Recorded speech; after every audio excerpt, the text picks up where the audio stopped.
Zinnias have a reputation for being a great beginner cut flower, easy to grow and very prolific. And I think that's in part why so many flower farmers are quick to write them off. I mean, who wants to grow the most basic of flowers when you have other exciting options to choose from? Things like roses or dahlias or even lisianthus. Well, I'm here to tell you, as a flower farmer with 5 years experience under my belt, I honestly can't ever seem to grow enough zinnias. Believe it or not, zinnias have become a garden staple for us here at Two Sisters Flower Farm. So much so that if you look inside our current summer cutting garden, you will find that we have a few thousand zinnia plants growing.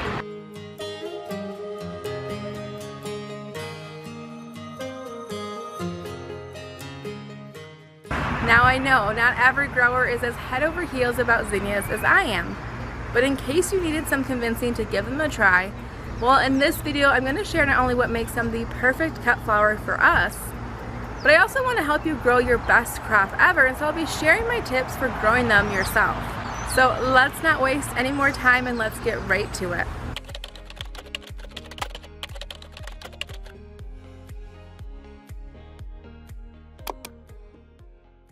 At face value, I get it. Zinnias seem like the standard cut flower that you can sort of get anywhere. So why bother growing them at all? For me, what I love is how diverse of a color and size that you can find within zinnias themselves. I'm actually going to show you some of my favorite varieties here shortly. But by mixing the varieties of zinnias that we include within our market bouquets, what I found is that we're able to add a lot of visual interest in our mixed bouquets rather easily. The bigger zinnias, they work great as focal flowers, and the smaller varieties are excellent fillers. What's more, when you're selective of the colors that you grow, you'll be surprised at just how well these blooms really blend in with the fancier flower varieties, and they can even work great in design work. As you can see here, these are examples of the kind of market bouquets that we create all summer long. And even among the more exciting dahlias and straw flower, the zinnias really hold their own and help create one cohesive look.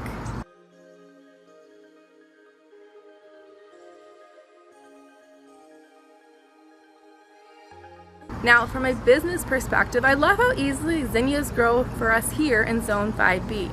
They're a rather resilient flower, and other than requiring a bit of support as they grow, zinnias aren't fussy at all. Because they require such little care, while the business owner side of me appreciates just how inexpensive these flowers are to produce. I mean, a 500 seed packet of zinnias, depending on the variety that you choose to grow, can cost you as little as $7 or $8, and on the higher end you may pay as much as $20 to $30. But either way, there's the potential to make a great return on your investment, especially when you consider that these flowers really crank out the blooms. A single planting of zinnias will typically provide me with 4 to 6 good weeks of usable blooms. Unlike single stem flower varieties I'm having to succession plant every week, my zinnia beds last much longer and really help to ease my workload in the summer months. And profitability is such an important consideration for me when I'm deciding what to grow each and every season. Now, part of what allows for this profitability is also the fact that we have demand for zinnias, which leads me right to reason number 3. I love zinnias simply because our customers love zinnias. The more seasoned I become at being a business owner, the more I realize that my flower garden isn't so much for me. It's more of a way for me to serve the customers that so generously support us. And serving our customers well means growing things that they like.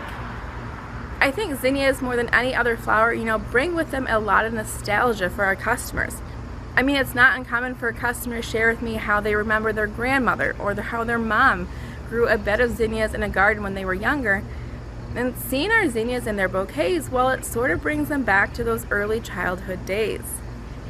Okay, I could go on and on about why I love zinnias so much, but I'll save that for another day. For now, let's move on to talk about what you need to know about growing zinnias as cut flowers. The first thing is that variety matters. Zinnias are multi-purpose and they can work well in landscapes as borders, but the compact varieties used in these situations are not the same varieties that make great cut flowers.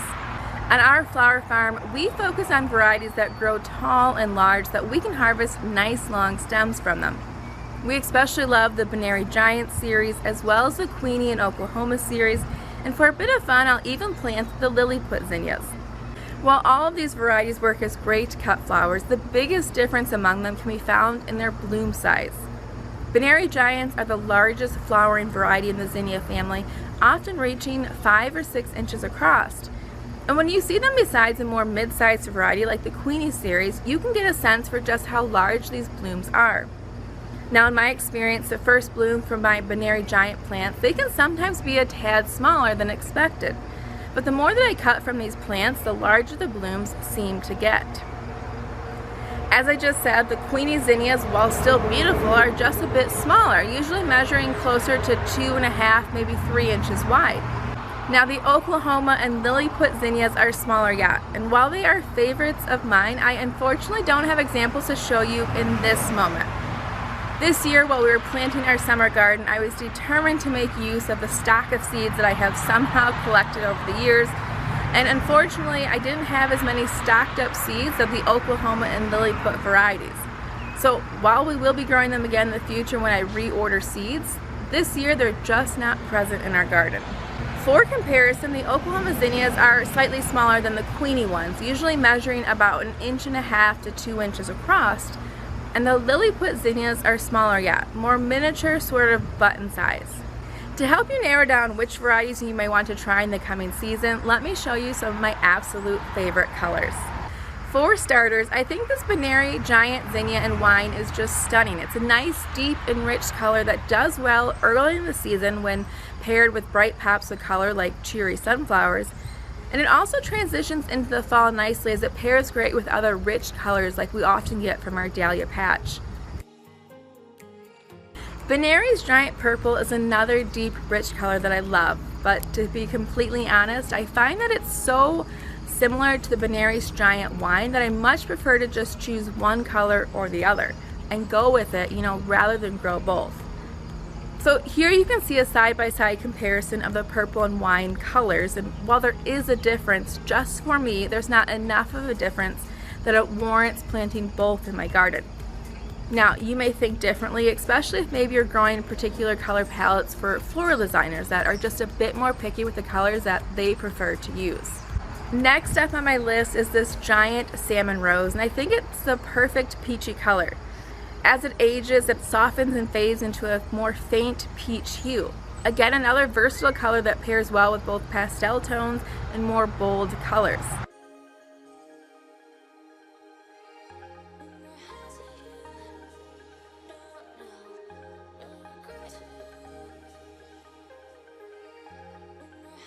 This last Benary Giant that I want to show you is the Giant Coral. It's definitely a bright pop of color, and I personally love how much it brightens up our bouquets. Now there are certainly more colors to choose from within the Benary Giant series. Over the years we have grown the Carmine Rose, the Giant Orange, and the Giant Red colors, but truthfully we have found that they just weren't as popular with our customers. I've also grown the Giant White variety in the past, but as is common with, sort of any white flower, the white petals of these zinnias, for me, they just showed damage easily. And I'm all about keeping things simple, so I have since stopped growing the white in particular. Now, before you go basing your flower choices off of what we grow, I will say this. All the Benary Giant varieties make excellent cut flowers. They all have strong, sturdy stems, and they all produce an abundance of fully doubled blooms. Although we still do get some singles sometimes mixed in. I think what's important when deciding on which varieties that you may want to grow is to consider your own unique design style. Grow the colors that match that design style that most resonates with your flower farm, and when you do that, I think you'll truly be happy with how useful of a flower the Benary Giants can be for you. I've seen zinnias work great in standard market bouquets as well as in wedding bouquets, and really it just comes down to choosing which is the right color palette for you. Now speaking of color palette, that's what I think truly makes the Queenie series of zinnias that I plan to show you next. I think that's what makes them so special.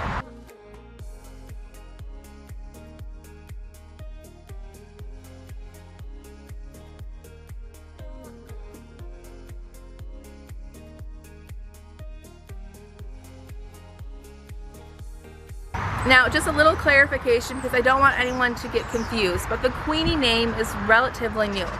These used to be called the Queen series. The breeder has since changed the name to Queenie, and depending on which seed company that you order from, it may affect which name you see. We grow pretty much all the Queenie zinnias, and for a zinnia, they truly do look like elevated high-end flowers. Queenie Lime Orange, like you see here, is this beautiful range of peachy oranges that have beautiful apricot and raspberry centers. As this flower ages, it almost takes on a smoky appearance, which I may honestly love even more. It sort of gives off, a burnt orange vibe. Queenie Red Lime is almost antique looking. It's the perfect sort of dusty rose color with plenty of subtle green undertones.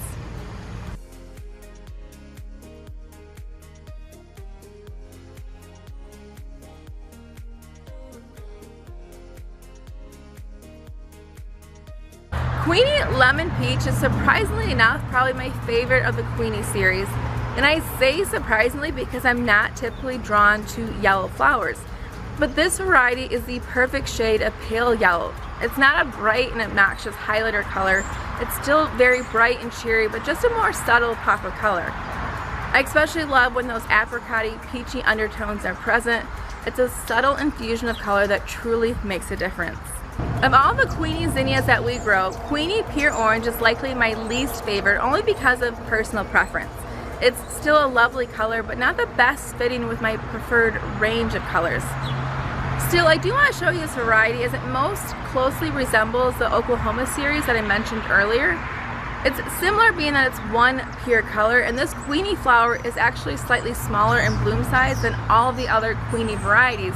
And again, it most closely resembles the Oklahoma zinnias. Like you see with this flower, with the Oklahoma series, you're going to get plenty of fully double and semi-double blooms. So there's plenty to love when it comes to the Oklahoma series, and with this Queenie Pure Orange too, if you love this color. On a side note, I will say that the more that I cut from this plant, the more that it does remind me of that marigold color. And it could be a great substitute for marigolds if you're someone who doesn't love that marigold scent. If you're curious, my absolute favorite Oklahoma zinnia colors have been the Oklahoma Salmon. It's the perfect pink in my opinion, and I absolutely love the ivory as well. It's a nice and rich creamy color that works well in a lot of different color palettes. I actually have some old video from a few years ago to sort of give you an idea of what the ivory looks like. Okay, so now that you're hooked on the different zinnia varieties, let's briefly discuss best practices for growing them. Zinnias are low maintenance and truly just need full sun and plenty of water to really thrive. We plant our zinnias in long rows in our open field. They are planted within our plastic mulch, which is our preferred weed barrier, and there is drip tape laid within our rows so that we can irrigate if need be. Zinnias are relatively quick growing, taking only 75 to 90 days to mature. We start ours in trays indoors and plant out the transplants after all dangers of frost have passed. But you can certainly direct sow your zinnia seeds if you prefer not to fuss with seed starting. To encourage long stems, we do plant our plants relatively close together. All of our zinnias are spaced just 9 inches apart. But truly the best kept secret, I think, for getting the longest stems for your plants is regular harvesting. Now, more on that in a moment. But first, let me answer a question that I'll get about growing zinnias. And that is about pinching. Now, I'd love to tell you that I pinch each and every zinnia plant that I have growing in my garden. The truth is that while I do make a good effort to get to each seedling as it's growing and maturing, I simply don't get to every plant. And yet our plants still give us some incredibly long stems. Now, to be clear, I want to clarify that I'm not arguing against pinching. I think it's a very useful practice. And if you have no clue what I'm talking about, pinching is where you pinch out or remove the central stem of a plant.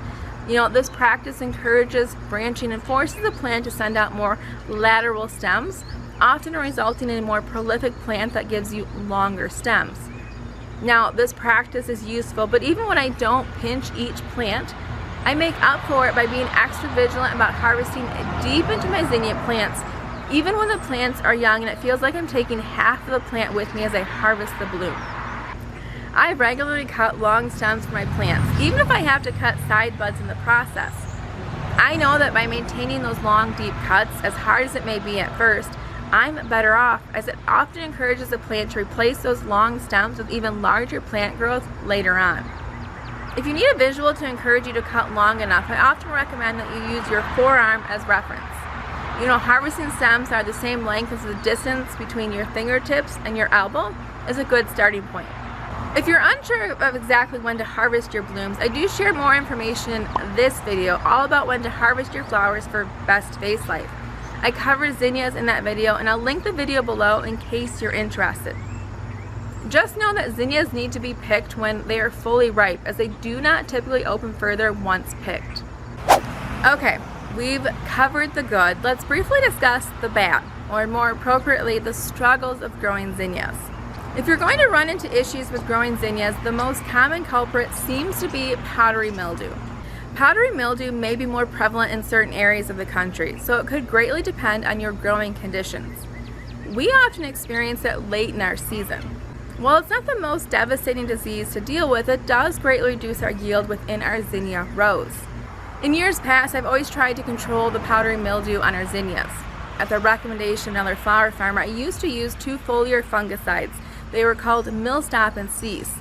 They are organic if that is something that is important to you, and I purchased my sprays from my local wholesale nursery supplier.